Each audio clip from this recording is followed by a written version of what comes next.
inovação e tecnologia pra transformar. Inclusão, diálogo e equidade no ar, porque aprender é direito de todos sem exceção.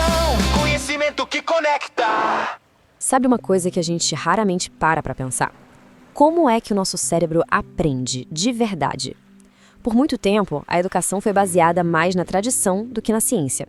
Mas e se a gente pudesse ensinar de um jeito que conversa com o design do nosso próprio cérebro? Pois é, hoje a gente vai mergulhar numa ciência fascinante que faz exatamente isso. Essa é a pergunta de $1 milhão, né? Durante séculos, os métodos de ensino mudaram muito pouco. Só que agora, um campo totalmente novo está começando a trazer respostas. Respostas baseadas na ciência, prometendo uma verdadeira revolução. Vamos entender que campo é esse, afinal? Primeiro, vamos ao nome neuropsicopedagogia. Eu sei, parece um trava-língua, né? Mas calma. A ideia por trás desse nome todo é super poderosa e tem o potencial de virar de cabeça para baixo o jeito que a gente olha para a educação.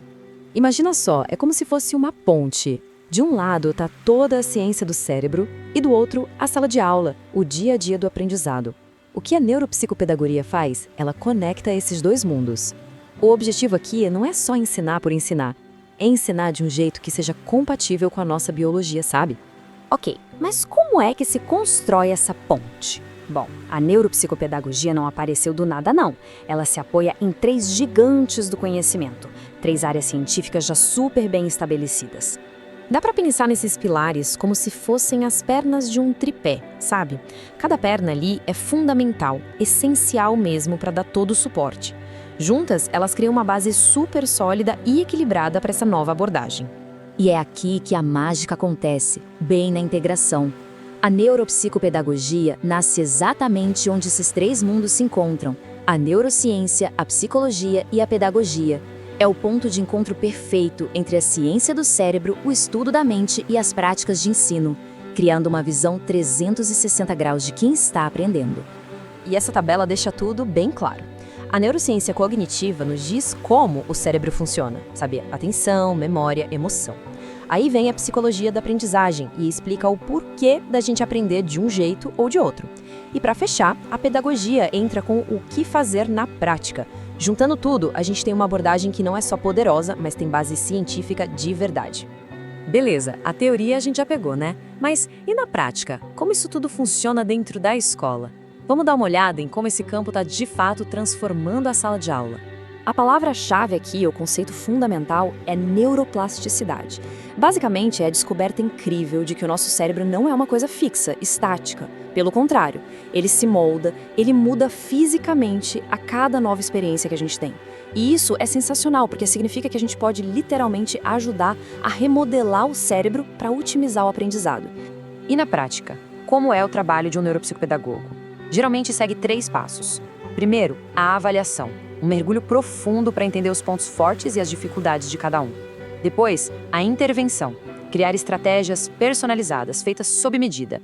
E, o que é importantíssimo, a orientação. Compartilhar tudo isso com professores e com a família, para todo mundo trabalhar junto, criando uma rede de apoio completa.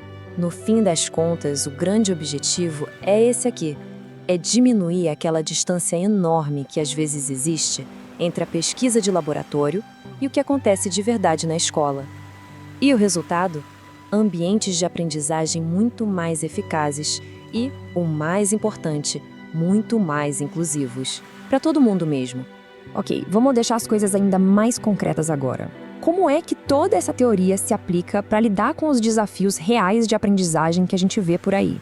Olha que coisa fascinante, a reciclagem neuronal. Pensa bem, o cérebro humano não evoluiu para ler.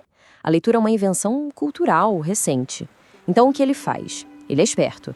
Ele pega circuitos que já existiam para outras coisas, tipo reconhecer rostos, e dá uma reciclada neles para a gente conseguir decodificar letras. É uma adaptação simplesmente incrível. Vamos pegar a dislexia como exemplo prático. Uma visão mais antiga talvez enxergasse isso como uma falha. Já a neuropsicopedagogia olha de outro jeito. Ela entende que é uma diferença na afiação do cérebro. Não é melhor nem pior, é diferente. E por ser diferente, só precisa de uma abordagem de ensino que também seja diferente, mais específica. E que tipo de estratégias são essas? Bom, nenhuma delas é tirada do chapéu. Por exemplo, trabalhar a consciência dos sons da fala fortalece os circuitos auditivos. Usar abordagens multissensoriais envolvendo tato, visão, audição, cria caminhos alternativos para a informação chegar. E focar nas funções executivas, que são como o CEO do cérebro, ajuda a organizar todo o processo. É uma intervenção super precisa. E é claro que nada disso funciona sozinho, no vácuo. A parceria com a família é, absolutamente fundamental. Quando se cria um ambiente em casa que é de apoio, com menos estresse, com o estímulo certo, isso tem um impacto direto e muito positivo no desenvolvimento do cérebro. Então, juntando todas as peças, para onde tudo isso está apontando?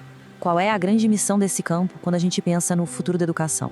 A grande virada de chave é essa aqui. A gente precisa sair de uma educação tamanho único e ir para uma educação baseada no cérebro. A ideia não é mais forçar quem aprende a se encaixar no sistema. Ao contrário, é adaptar o sistema para ele fazer sentido para o nosso cérebro.